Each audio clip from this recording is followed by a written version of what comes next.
Todos, como siempre, bienvenidos a una nueva tertulia de Voces en Libertad, esta fantástica serie de diálogos y conversaciones organizados por Caminos de Libertad.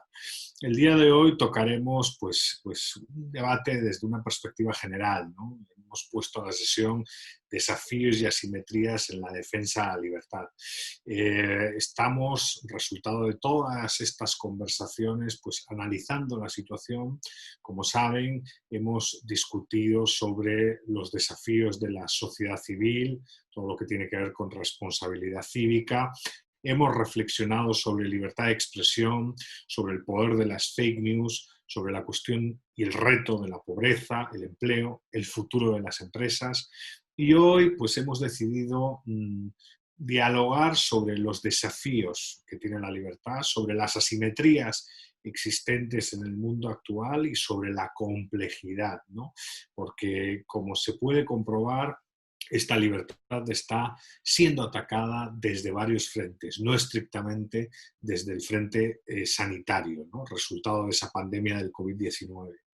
Siempre citamos la famosa frase del precio de la libertad es la eterna vigilancia, esa sentencia de Thomas Jefferson basándose en la afirmación de John Philpott Curran y, bueno, como liberales y personas, individuos comprometidos con la defensa de la estructura de derechos y libertades, tenemos que seguir vigilando. Y como es tradición ya en esta casa, para discutir de este tema plural y amplio, de este popurrí de cuestiones, pues contamos en la mesa con grandes amigos y con una mesa de primer nivel, ¿no? En primer lugar, Ana María Carrasquero. Ella es socióloga y coordinadora de proyectos en CEDICE Libertad, mítico think tank venezolano, en la actualidad responsable de derechos de propiedad en dicha organización. También se encuentra en la mesa Mijael Garrido, político, abogado, docente y comunicador peruano, presidente fundador de la Sociedad de Junín, ha sido el editor del diario Altavoz y presentador en varios programas de televisión. Y por último, Manuel Adorni, docente universitario en SEADE y otros centros de educación superior, consultor, columnista en medios como Infobae y reconocido conferencista argentino.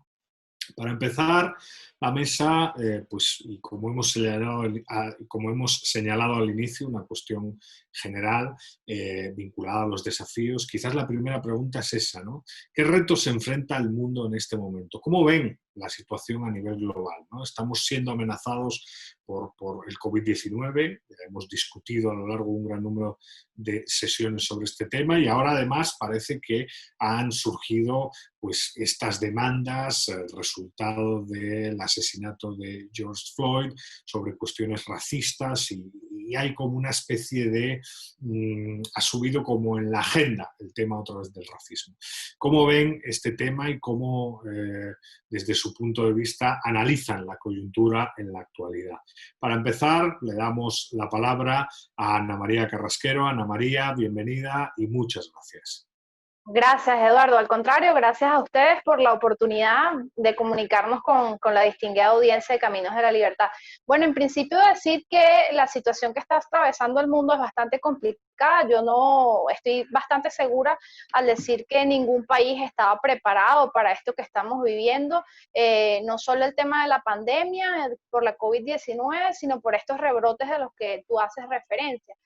Sí es un elemento y un denominador común que lo hemos observado y lo hemos estudiado en el Observatorio de Derechos de Propiedad se dice libertad, cómo ha habido un ataque en contra de las libertades, cómo el tema de la pandemia, de la cuarentena, consecuencia de esta pandemia necesariamente impactado de una manera bien fuerte el ejercicio de las libertades y sobre todo las libertades económicas.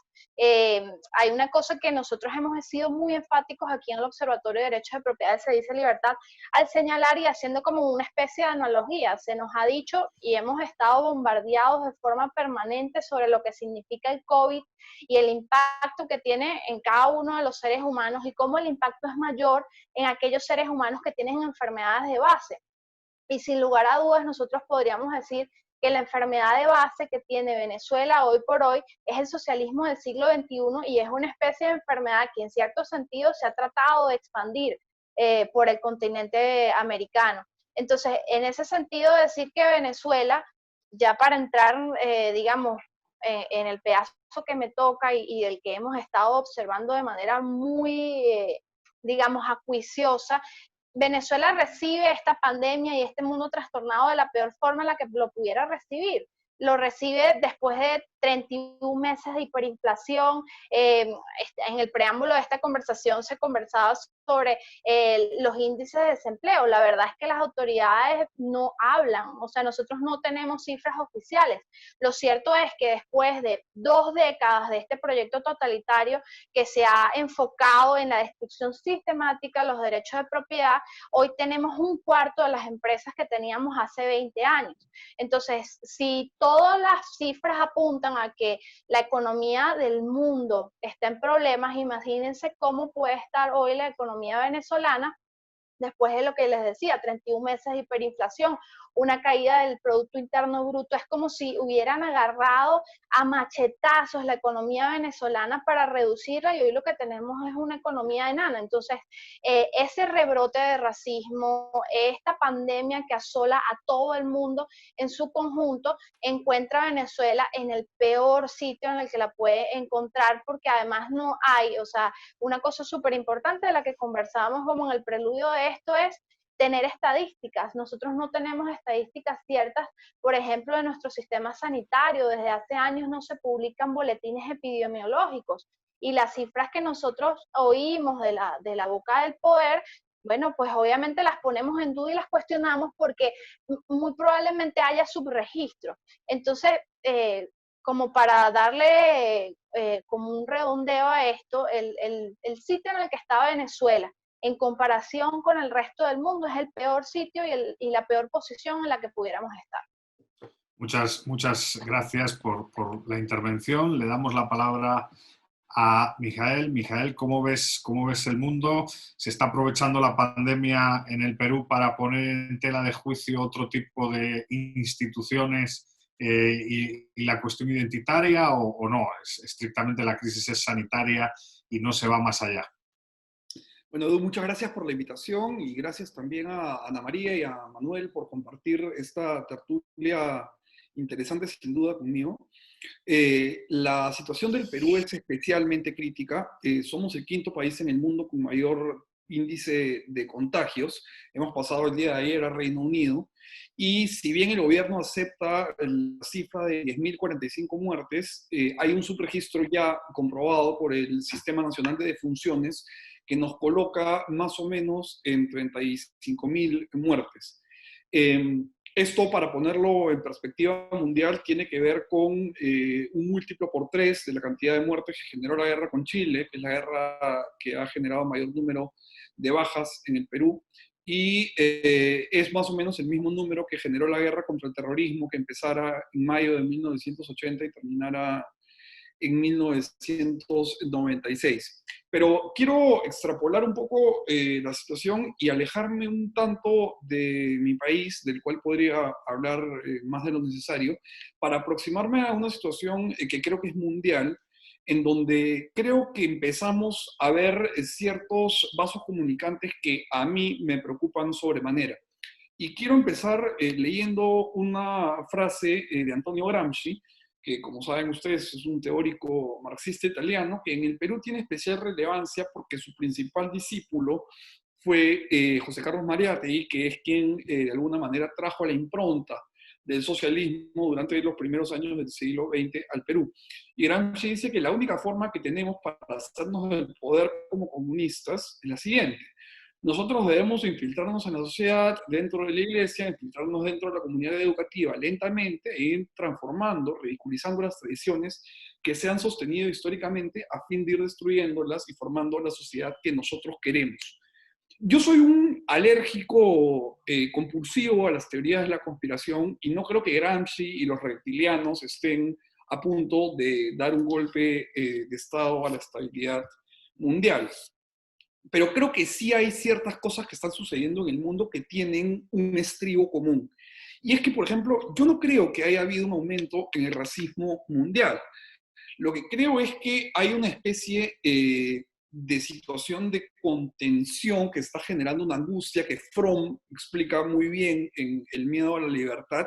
Y creo que este vacío existencial, asusado por esta angustia y por esta incertidumbre, que tanto los gobiernos como la prensa están capitalizando, unos desinformando y los otros capitalizando esta desinformación que se transmite en incertidumbre y en angustia, para hacer lo que los gobiernos saben hacer únicamente. Los gobiernos son estructuralmente presupuestívoros y la naturaleza del poder es el poder dos veces. Entonces, los estados están utilizando como excusa la pandemia, en primer término, para crecer. Y eso en el Perú ya es crítico. La semana pasada hemos estado muy cerca de ver la estatización del sistema privado de salud. Estoy seguro, Manuel podrá hablar de esta supuesta medida tomada por el presidente Fernández para la seguridad alimentaria, que no es más que un robo a la compañía expropiada en Argentina. Bueno, de Venezuela, yo también soy venezolano, no vamos a hablar, mi abuela es venezolana, he crecido yendo a Caracas. El acento de Ana María me recuerda a mi infancia y me duele en el alma saber que un país que quiero tanto está tan mal.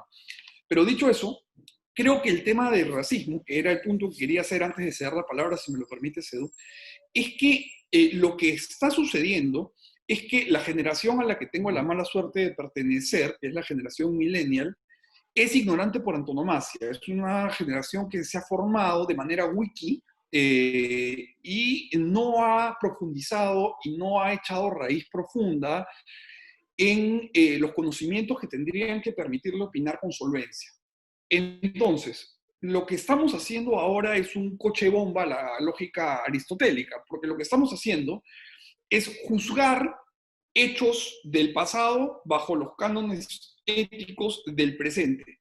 Y el ethos, que es una palabra que viene del griego antiguo, es estructuralmente dinámico, va evolucionando con la costumbre, de manera espontánea, si queremos verlo desde una lógica hayekiana, y esta evolución y esta dinámica de cambio que va adaptando la ética a lo que la propia sociedad considera como justo y bueno en un corte determinado de tiempo, reclama necesariamente que para juzgar el pasado,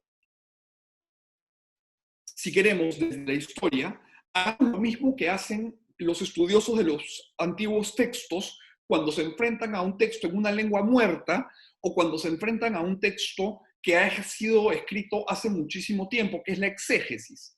Nosotros no podemos juzgar el pasado con los términos éticos del presente porque llegamos a un oxímoron evidente. Y es que, pongo un ejemplo antes de ceder la palabra. La Biblia, por ejemplo, dice claramente en uno de sus versículos que es más difícil que un rico entre al cielo que un camello pase por el ojo de una aguja. Bueno, basta con revisar un poco de historia de la tecnología para saber que las agujas, tal como las entendemos hoy día, no se inventaron sino hasta 1000 años después. Cuando la Biblia habla de esta analogía, esta metáfora, lo que está planteando en realidad es una puerta de bóveda tipo aguja, muy conocida en Magdala, en Sodoma, en Gomorra, en Jerusalén y en Belén, en la época en la que se escribió lo que hoy entendemos como el Antiguo Testamento. Entonces, digamos, es muy diferente plantear la idea de que un dromedario pase por el huequito de una aguja a hablar de una puerta de construcción y arquitectura mudéjar. Entonces, pongo el ejemplo de la necesaria exégesis para aproximarnos a la historia, porque el hecho de que un movimiento antifascista escriba que Winston Churchill era racista, primero que nada es gracioso, porque si no hubiera sido por Churchill, probablemente hubiese habido allí una esvástica y hubieran sido fusilados sin juicio. Y segundo, Winston Churchill no puede ser tildado de racista en una época en la que el mundo era racista. Eso es como decir que Jesús era esclavista. En la época de Jesús y en el tiempo en el que Jesús habitó en la tierra, había esclavitud en Galilea, en la Palestina, en Magdala, en Sodoma, en Gomorra, en Belén, en Jerusalén y en toda la zona en la que proyectó su influencia.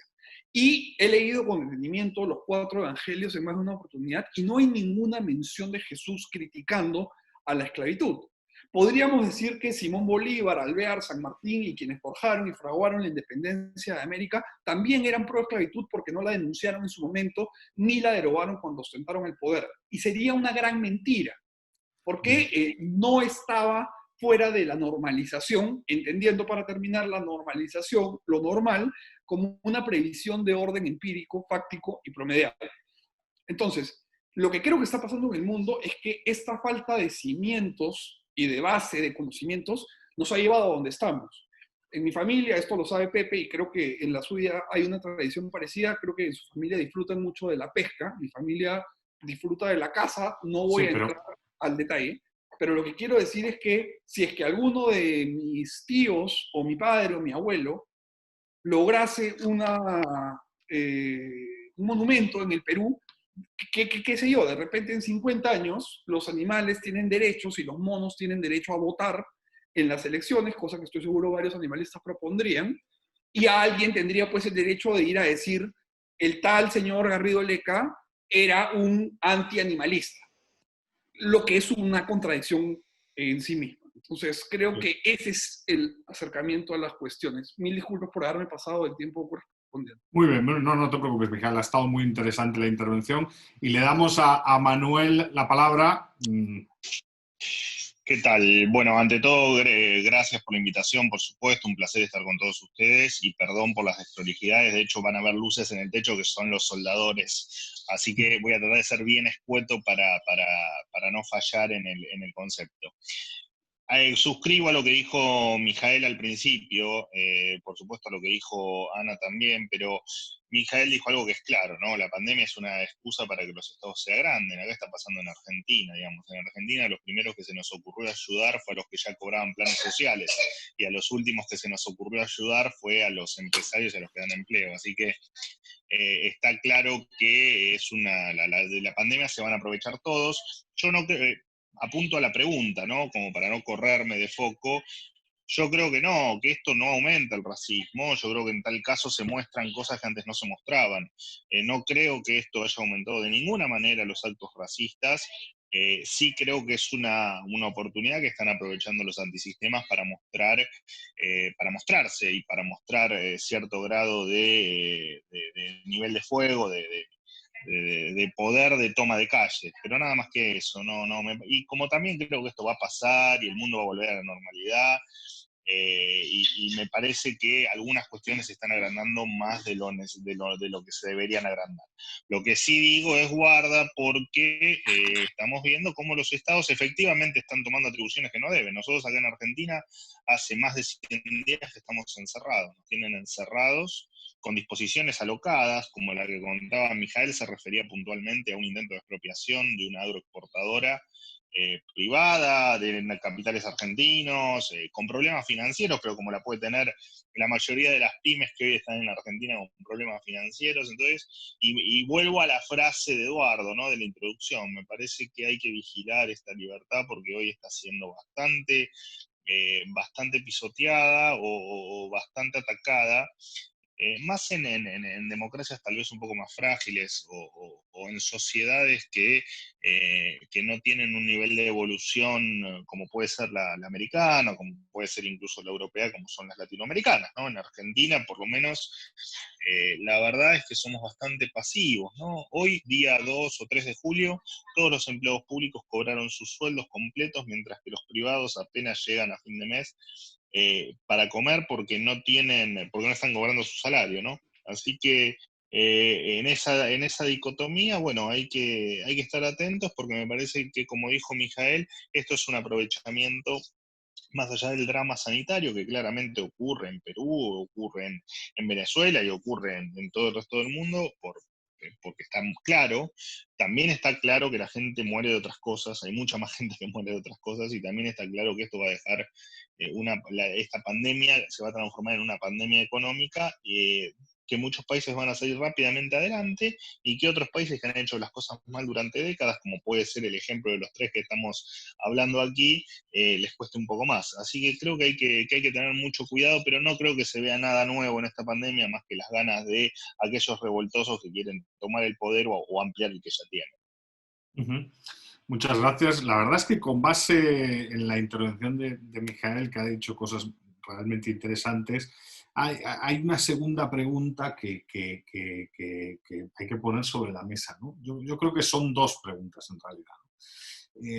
Claro, se están destruyendo estatuas, se está intentando borrar la historia de los pueblos, en definitiva, ¿no? Y muchas veces esos intentos están teniendo lugar más en el mundo anglosajón que en el mundo, pues, hispano o iberoamericano, ¿no? O sea, por ejemplo, afortunadamente con la que está cayendo en España todavía no andan destrozando estatuas, ni tirando estatuas, ni tal, ¿no? En Chile me consta que, aunque no hay chileno en la mesa, pero en Chile me consta que durante las protestas para promover la reforma constitucional y todo eso, también hubo atentados contra determinadas estatuas, pues, de gente que participó en la conquista o de próceres de la nación, todo este tipo de cosas, ¿no?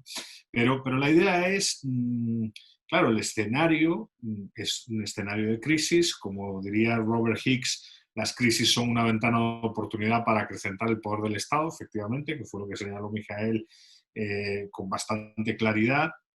¿Qué rol nos toca a los liberales, ¿no? Porque tenemos, por un lado, la cuestión de la pandemia, con toda la restricción a las libertades, pues, de reunión, de movimiento, de manifestación, de expresión, incluso en un montón de países. O sea, por un lado, los sanitarios. Y luego, por el otro lado, este tema de la corrección política, ¿no? Por ejemplo, en un país como España, pues hay unos cacahuetes con chocolate por afuera, que son muy famosos, que se llaman conguitos. Pues ahora la izquierda dice que hay que cerrar eso porque eso es expresión de racismo, ¿no? Y hay una especie de tiranía hacia lo políticamente correcto, ¿no?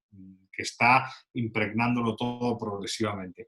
¿Qué actitud debemos de tener los liberales en esos entornos, ¿no? Porque literalmente sí estamos enfrentando dos amenazas a la estructura de derechos y libertades individuales claramente identificadas, ¿eh? Una la estrictamente sanitaria y, de la mano de la crisis, la cuestión identitaria, ¿no? El tema de las identidades y de las minorías y de todo eso que produce una especie de tiranía de lo políticamente correcto terriblemente peligrosa. Entonces, ¿qué rol debemos de tener los liberales ante esas dos amenazas? Y luego, sin América Latina, en realidad hay esta amenaza de lo políticamente correcto, ¿no? Mi percepción, yo trabajo en la Universidad Francisco Marroquín, pero bueno, trabajé durante 10 años en Guatemala. Guatemala la llevo en el corazón, estoy casado allí, tengo familia allí, o sea, mis suegros ven estos vídeos, o sea, quiero decir, formo parte de aquello. Y la cosa es, yo siempre he percibido que hay más libertad, hay más incorrección política en todos los sentidos, ¿no? Pero ¿cómo ven la situación ustedes, ¿no? Y le vamos a dar la palabra a Mijael para empezar esta segunda ronda. Mijael, buenas de nuevo.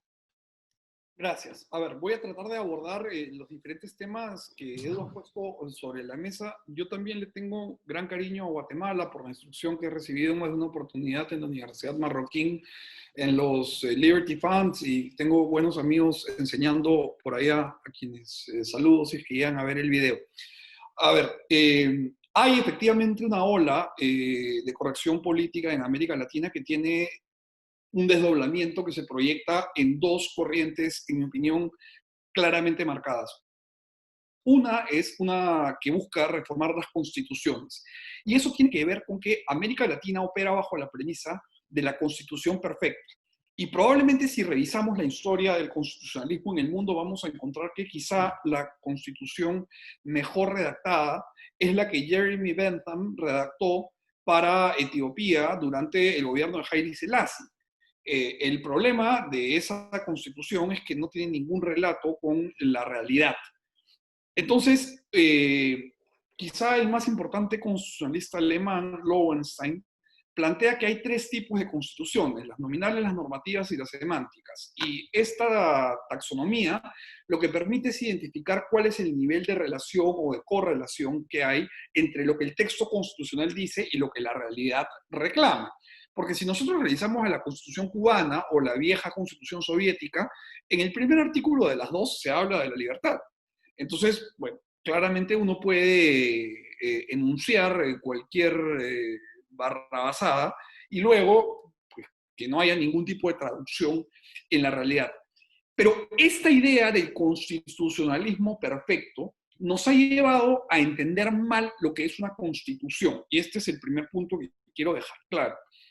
Cuando Hayek nuevamente escribe el ensayo sobre el uso del conocimiento en la sociedad, deja muy claro que el error es la principal fuente del conocimiento humano. Y en el constitucionalismo latinoamericano lo que hay es una búsqueda de cambiar la realidad a través de la Constitución, cuando más bien la Constitución, entendiendo que la principal fuente de derecho es la costumbre, debe perseguir a la realidad y no al revés. Entonces, en el Perú, que estamos a un año de cumplir 200 años de independencia, hemos tenido 13 constituciones, pero si abrimos por la ventana, estamos igual de complicados que el día que se fundara nuestra república. En cambio, los Estados Unidos ha tenido una constitución, y bajo esa misma constitución, hasta el fin de la guerra civil en 1865, con la abolición y la posterior asunción del presidente Grant, hubo esclavitud, bajo la misma constitución que ha hecho que Barack Obama sea presidente. Las constituciones, entonces, como para cerrar esta primera idea, se enmiendan, no se cambian, porque las constituciones son un repositorio de conocimiento jurídico, económico, social y semiótico que los países deben mantener y deben cuidar como si fuera un bonsái.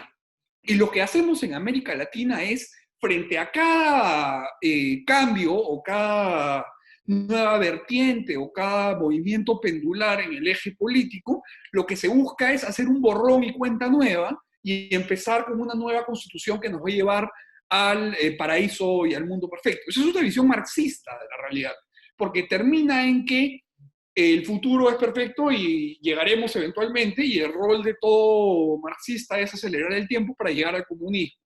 Claro, lo que pasa es que los que lo propugnan no saben ni siquiera que eso es marxista porque no han leído a Marx. Eso por un lado. Y por el otro lado, y quiero ser breve en el segundo punto, yo creo que la corrección política en América Latina, a diferencia de Europa y de los Estados Unidos, tiene bemoles mucho más complejos, porque yo un día recuerdo con mucho cariño una conversación que tuve con José Torra, que nos acompaña moderando en Puerto Príncipe, en Haití, después de una charla liberal, y hablábamos de racismo en América Latina, por ejemplo. Y el racismo en América Latina es un fenómeno tanto más complicado que en otras latitudes, porque aquí se mezcla el racismo con el clasismo y simplemente con una falta de identidad.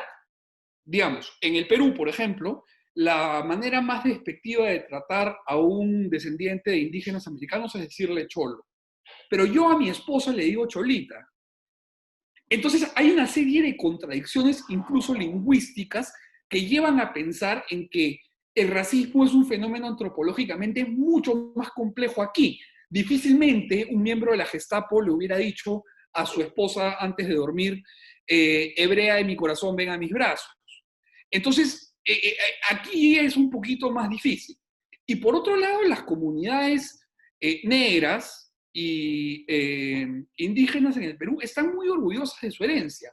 Así como hay la marca Conguitos en España, aquí había una marca de gelatina llamada Gelatina Negrita, perteneciente al grupo económico más importante del Perú. Y hace 3 semanas le han cambiado de nombre porque les parece una afrenta a la comunidad negra.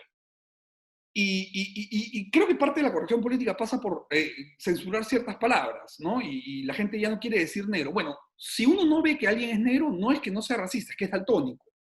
El problema está en cargarle un juicio peyorativo a ser negro. Mi mujer es más blanca que yo, mi padre es más negro que yo, ya está. Yo no pretendo ser igual que nadie. El tema está en decir, porque tal persona es de tal color, entonces, bueno, ahí hay un problema de racismo.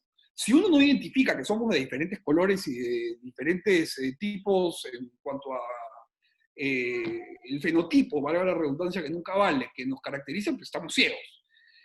Entonces, yo sería cuidadoso con eso, pero sí hay una ola que es un efecto de lo que pasa en el hemisferio norte aquí. Aquí en el Perú se ha propuesto tumbar la estatua de Colón, ya se quitó la estatua de Francisco Pizarro, porque dicen que son colonizadores y que colonizaron a los peruanos, cuando hay que recordar que los incas, que eran 7 millones cuando llegaron 113 españoles en 1561, fueron derrotados porque los incas oprimían a todo el resto de etnias de la región, hacían sacrificios humanos y no eran particularmente civilizantes tampoco. Entonces, pues todos se plegaron a una revolución en contra del incario.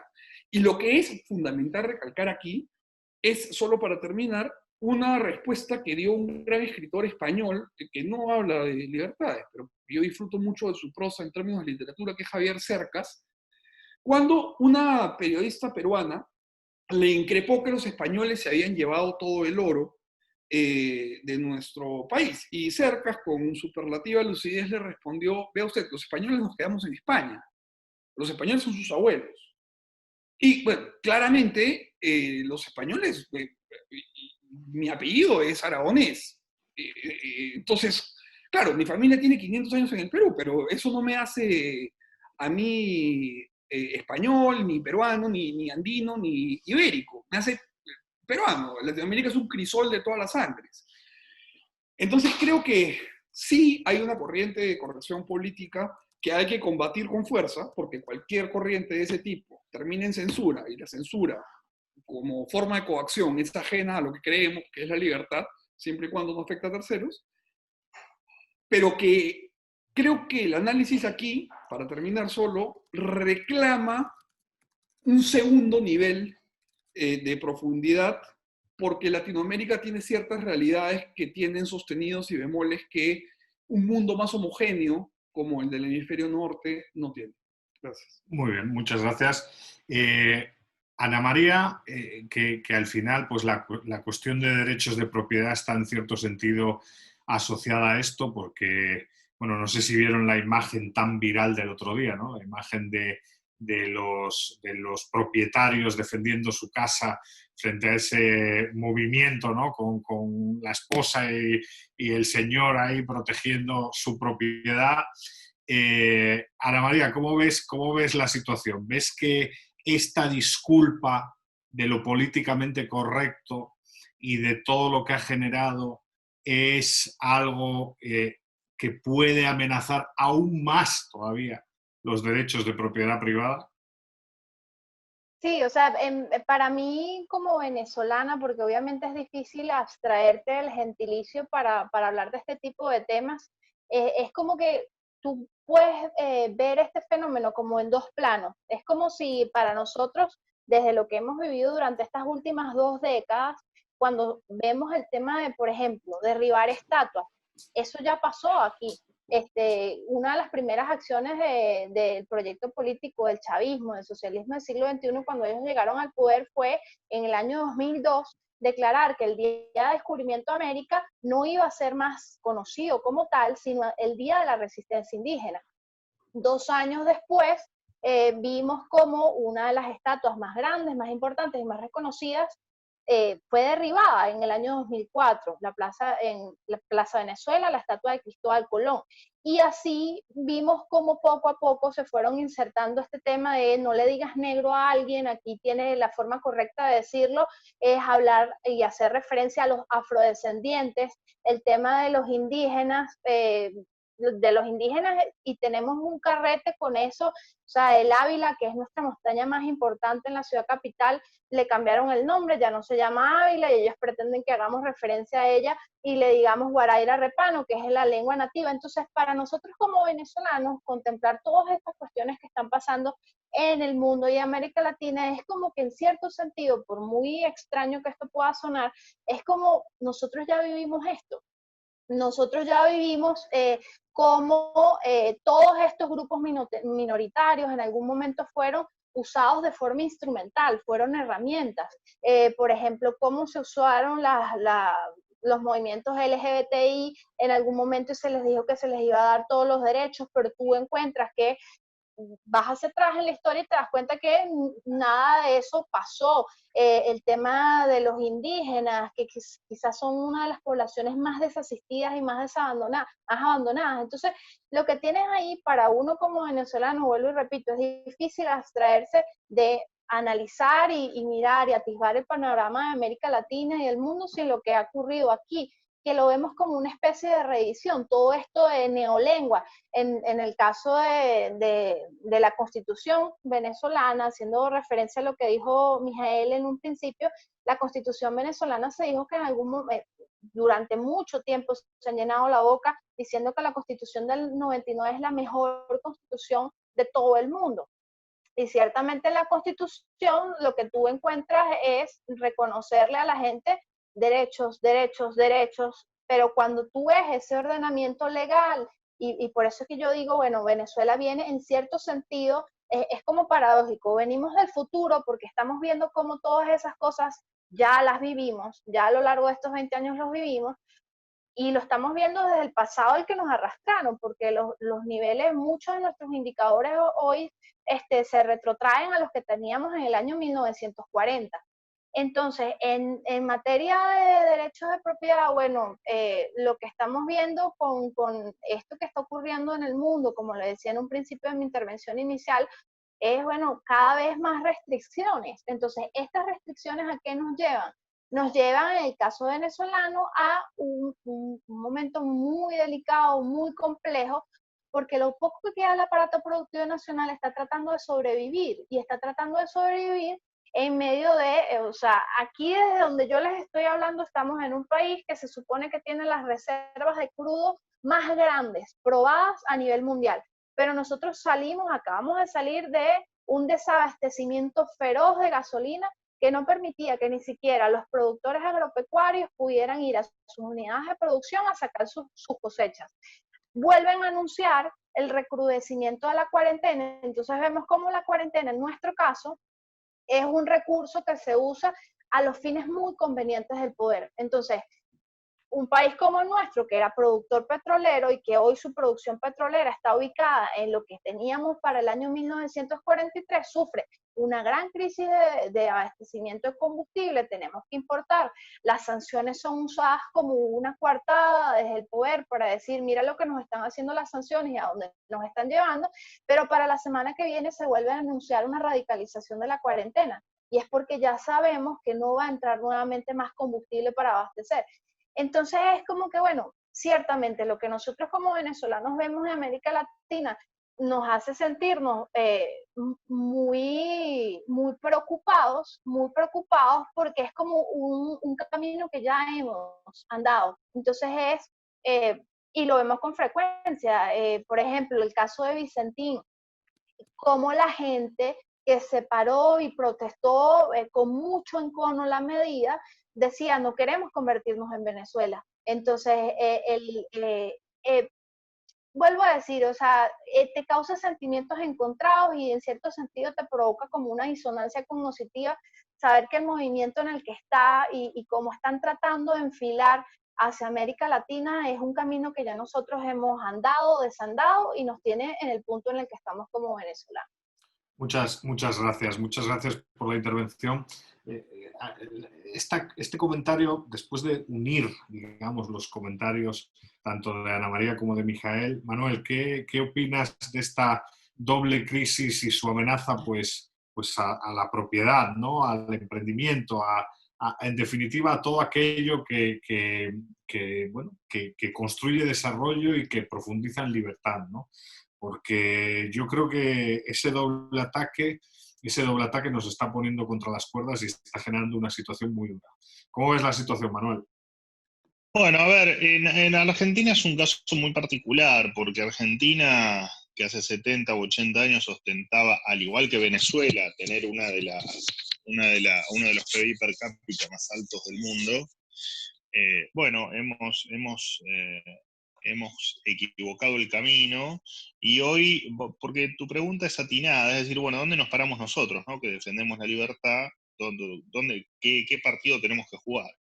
Y en Argentina es complicado eso, porque en la Argentina la mitad de la gente vive del Estado, y la otra mitad que lo mantiene a ese Estado ya no quiere seguirlo haciendo, o sea, no quiere hacer más. Por lo tanto, estamos en lo que nosotros llamamos la batalla cultural, ¿no? Tratar de lograr que la gente entienda que el que genera riqueza es el sector privado y no el sector público. Lo que parece una obviedad para nosotros, que estamos acá probablemente, buena parte de los argentinos no lo comprende. De hecho, acá lo que pedimos es un Estado presente, un Estado más grande, un Estado que esté con nosotros.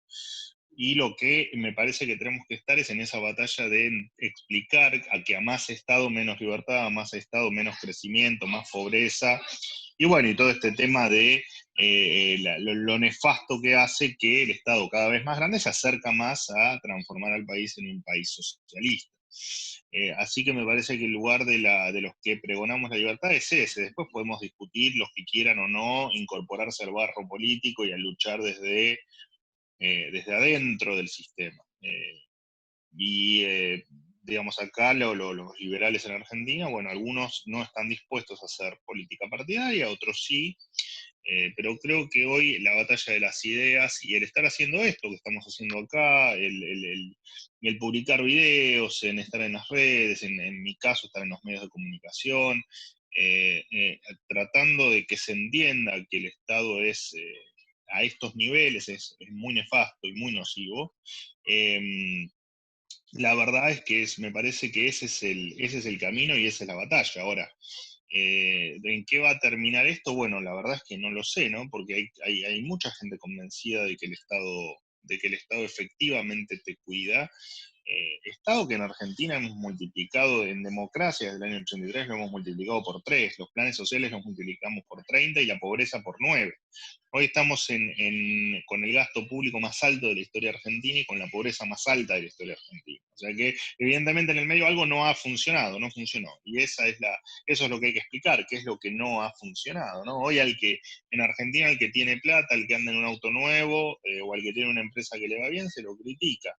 Y recién hablaban de las libertades del Estado, bueno, en realidad, de las libertades, perdón, y del rol del Estado y de los liberales, y la realidad es que en Argentina, que el Estado te saca el 70% de lo que ganás en impuestos, seas empresario, seas pyme, seas empleado en relación de dependencia, trabajando para una empresa grande o para una empresa chica, eso significa que buena parte de tu año la pasás trabajando para el Estado. Entonces la libertad ya no la tenés en algún punto, porque ya la presión fiscal y la presión sobre los que producimos es tan grande para mantener el elefante estatal, que la verdad es que hablar de libertad en este contexto es muy complicado. Así que yo creo que la batalla, respondiendo a tu pregunta de la manera más concisa posible, es efectivamente divulgar las ideas de la libertad, ¿no? Sí, sí. Bueno, la verdad es que yo, a nivel personal, ¿no? Y por la tarea en el Juan de Mariana, sí estamos muy preocupados, ¿no? La deriva es muy liberticida. Honestamente, lo que se observa, pues básicamente es que aquellos que no creen en las ideas de la libertad son capaces de constantemente desarrollar nuevas narrativas para atacar la estructura de derechos y libertades y dinamitar pues, cuestiones como la propiedad privada u otras, ¿no? La última pregunta, que es una pregunta de carácter general y es una pregunta, digamos, a modo de reflexión final, es una pregunta sobre el futuro, ¿no? Es una pregunta que hemos hecho a todos los que han participado en esta serie de tertulias, ¿no? Y es, en su opinión, ¿qué nos depara el futuro, ¿no? Si existe una ventana para la libertad, o si es una cuestión de tiempo, en el corto plazo las cosas irán mal, pero a lo mejor en el medio y largo plazo volveremos a recuperar nuestra estructura de derechos y libertades individuales, o nos vienen años muy duros y muy difíciles a futuro porque honestamente pues estamos perdiendo, ¿no? Un poco lo que decía Manuel, que aunque nos esforcemos en comunicar, hay un importantísimo porcentaje de la población que no está tan de acuerdo con las ideas liberales y que encima considera que el Estado le protege, ¿no? Entonces, ¿cómo ven el futuro, no solo en sus países, sino en el mundo, digamos, pues, en este mundo iberoamericano, ¿no? En el mundo occidental, si quieren ir un poco más allá, ¿no? ¿Cómo ven el futuro? Porque parece que vienen años difíciles, ¿no? Y le vamos a dar la palabra a Mijael. Mijael. Gracias, Edu.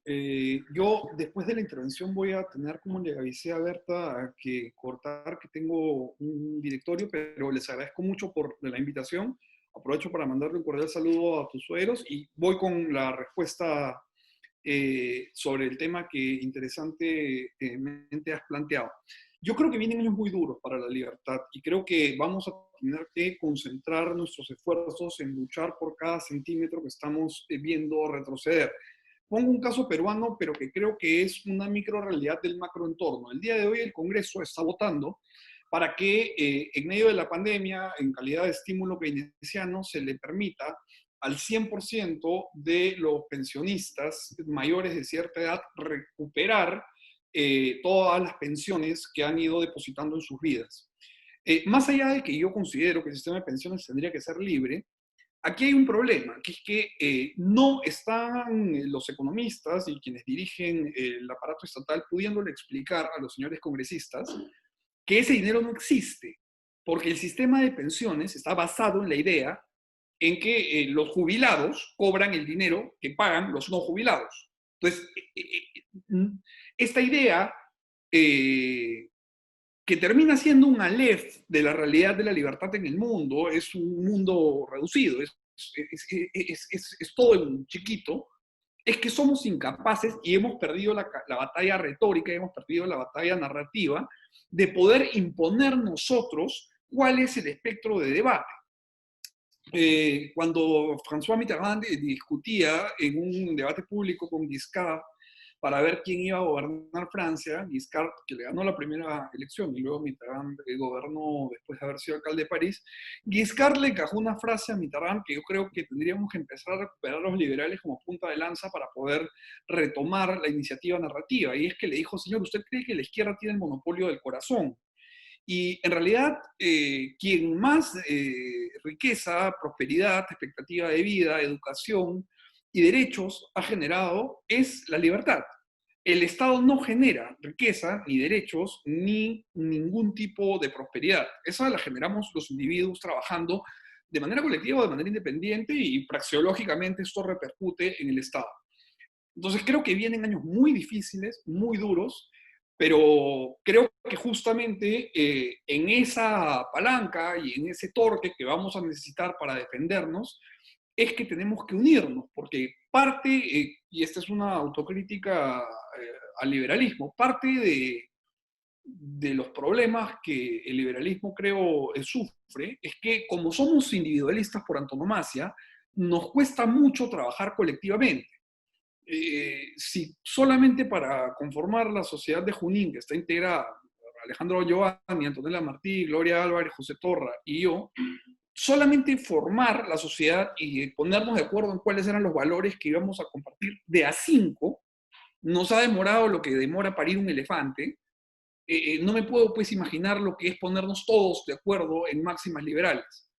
Entonces, creo que vienen años muy duros, pero yo no veo, y con esto acabo, la presencia latente y agresiva del enemigo estatista, totalitario de izquierda o de derecha, porque nuestro enemigo es el fascismo y el comunismo al mismo tiempo, como algo negativo.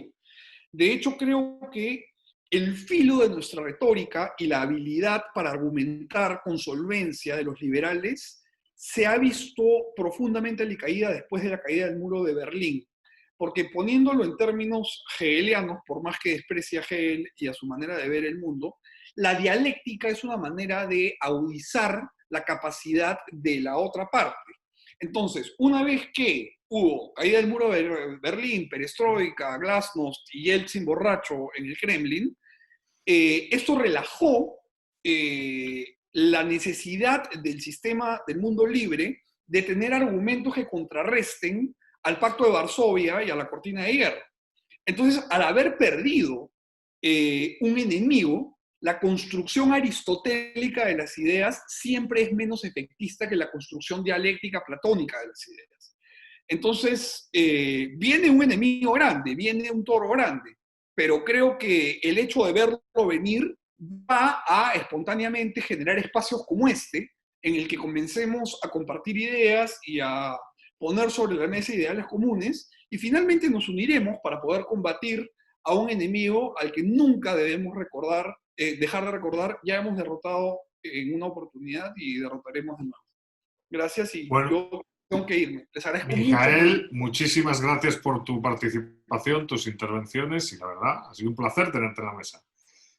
El placer ha sido todo mío, y por favor, lo sigo en Twitter o quedamos en contacto. Estoy seguro Pepe nos pondrá en contacto después, que ha sido un gusto conversar con Ana María y con Manuel. Ana María, Gloria al Bravo Pueblo. Mucho cariño. Gracias, Mijael. Un abrazo. Gracias, Mijael, un gusto, y seguramente nos volveremos a cruzar.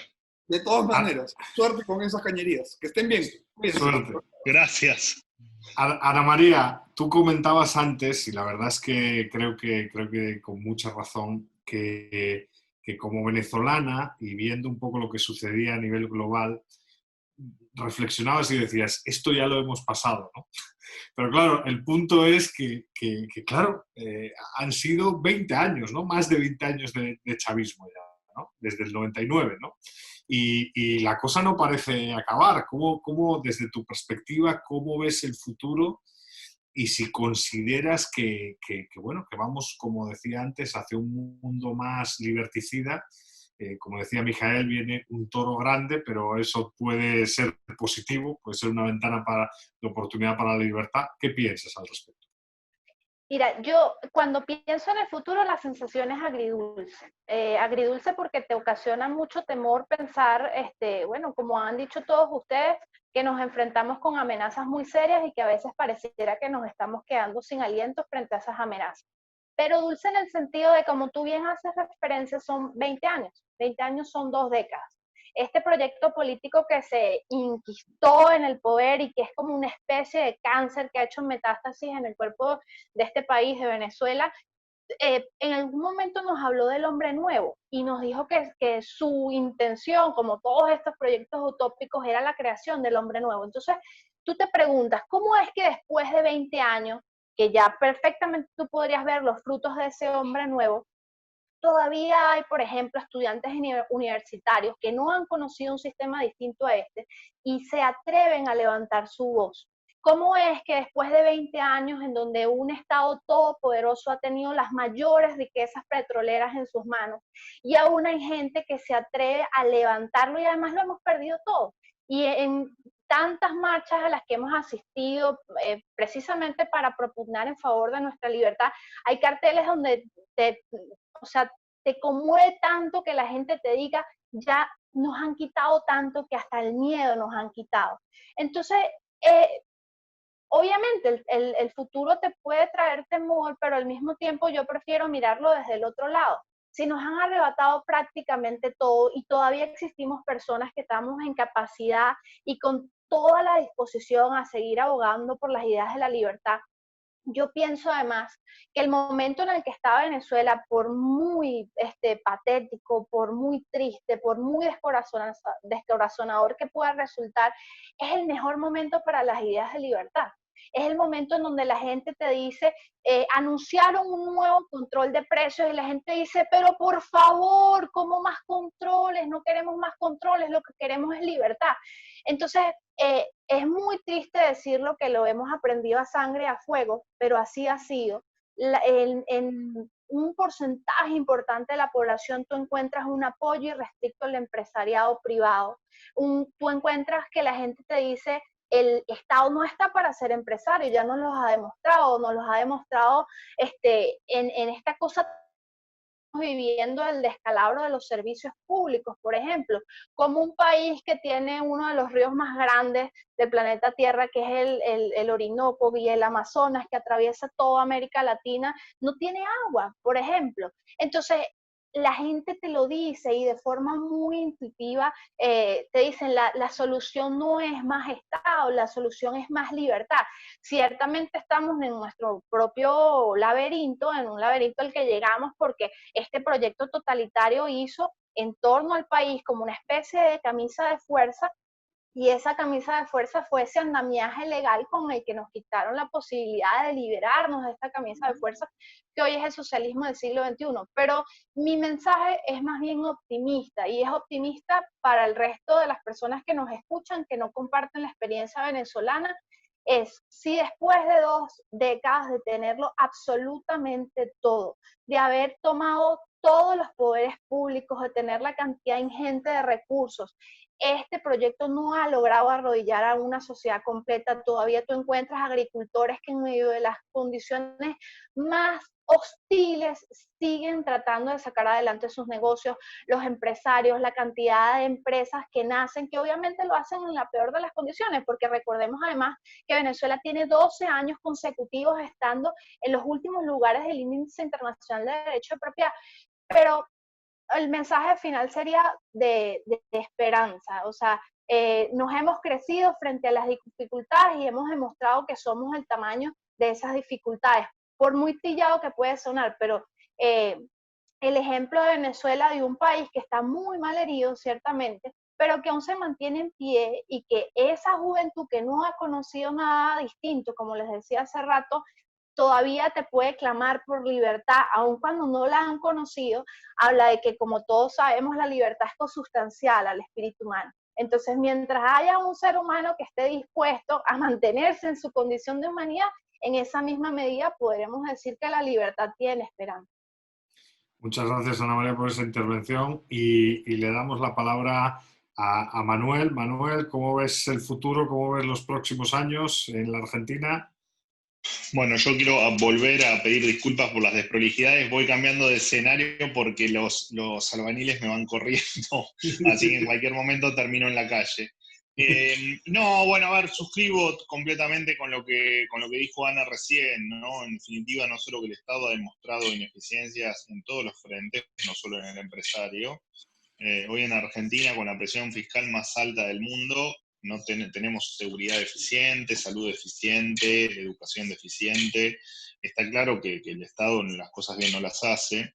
Entiendo también que el avance es lento, ¿no? Porque recién Ana decía, bueno, tuvimos chavismo desde hace 20 años, pero en realidad tal vez el cáncer o el virus socialista viene de tal vez de los 70. Y en Argentina, en definitiva, también esta idea de vivir con lo nuestro, de que el Estado te ayuda, viene tal vez de mitad del siglo XX. O sea que son procesos lentos que ahora en esta pandemia los notamos tal vez más a flor de piel. Por lo tanto, no creo que veamos, pase lo que pase, ¿no? Sean cosas buenas o malas, no creo que lo veamos mañana, que lo veamos el mes que viene o el año que viene. Creo que el proceso va a seguir siendo lento, tanto para un lado como para el otro. Y en ese proceso lento nosotros tenemos que aprovecharlo para irnos metiéndonos en las ideas y no en la mente de la gente, porque suena una frase comunista y socialista, pero sí en que se puedan escuchar las voces de que lo mejor es la libertad, porque es sentido común, digamos, ¿no? El vos poder decidir. Lo que pasa es que hay gente que no está dispuesta ni preparada para salir a trabajar, para salir a ganarse la plata, para salir a ganarse el plato de comida. Hay gente que prefiere que solución que les suele ser educación, dónde te tenés que educar y cuánta plata vas a recibir por mes del Estado.